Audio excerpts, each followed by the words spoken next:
Sige na, chef. Pagbigyan mo na. Naapekto na trabaho niyan eh. Hindi na nakakapagtrabaho ng maayos. Sige na. Pagbigyan mo na yan. Patawarin mo na.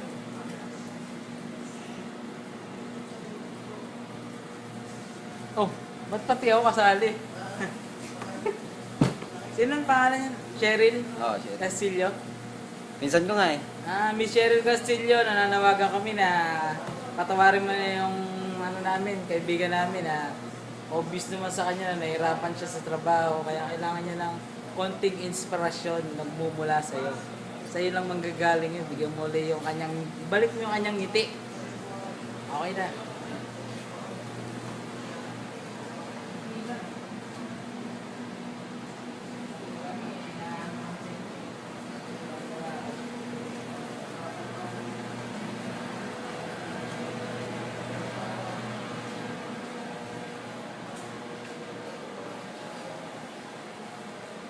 Mark.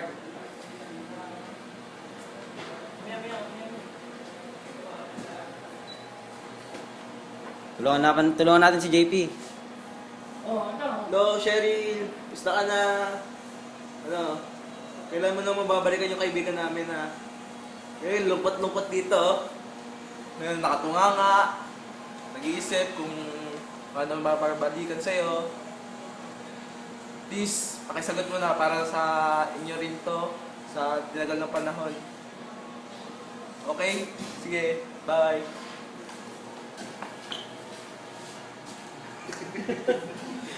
Hello, kung sino ka man, maswerte ka. Kasi may taong handang gawin ang lahat para sa'yo. Hindi ko kilala masyado si JP pero nagulat ako sa ugali niya nung nalaman ko na gagawin niya lahat para sa'yo. Maging proud ka na siyang boyfriend at magiging asawa mo. Be proud. Mahal na mahal ka niya, sigurado yan. Bye-bye. Buddy. Hi Cheryl. Kung may maswerte, ikaw na yon. Kasi hindi lang mabait, hindi lang magandang lalaki, Ano mabait na papasok ka? talagang mahal na mahal ka pa. Every night, every second, iniisip ka niyan.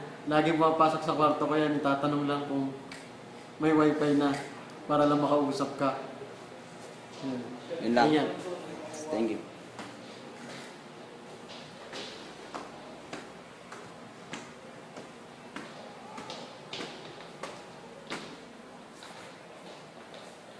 Nalala mo ba?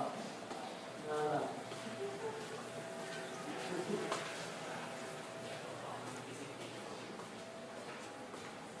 Nalala kang tayo na tapos sikat ka na. Balik tayo kay Kano. Ano sa loob? Oh, Cheryl, oh. Tignan mo itsura ni JP. Ang lungkot. Tignan mo, ah.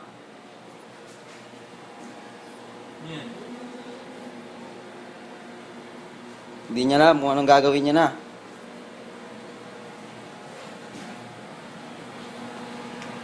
Oh, Kano. Tulungan natin ang kaibigan natin si JP. Hello, Miss Cheryl. Hindi mo na si JP. Mahal na mahal ka niya. Bihira lang ang taong magmahal ng ganyan para sa iyo. Give her a shot. Give her a shot.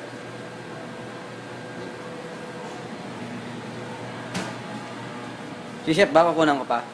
Oo, kunan ko si Chef.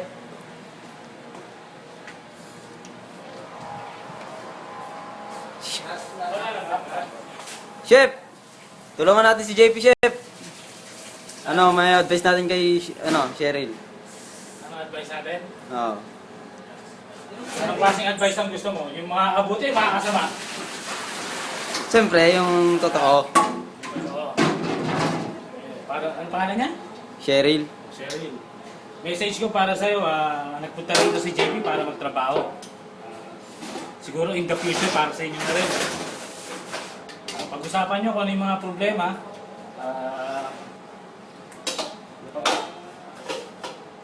Yun, number one, yung problema, siguro hindi man siya naging sweet sa'yo dati.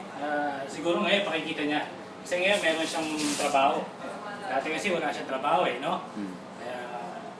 Kaya, stepping stone lang yan. Unti-unti lang ba? Ako, ganyan din ako dati eh. Nagkakaroon kami ng problema ng asawa ko. Naayos din naman namin. Tignan mo ngayon nga, parang ano eh, going strong. Okay, good luck sa inyo ha. Thank Sana you. kahit pa paano nakatulong yung konting small advice ba. Okay? Thank you, Chef. Si Valdo,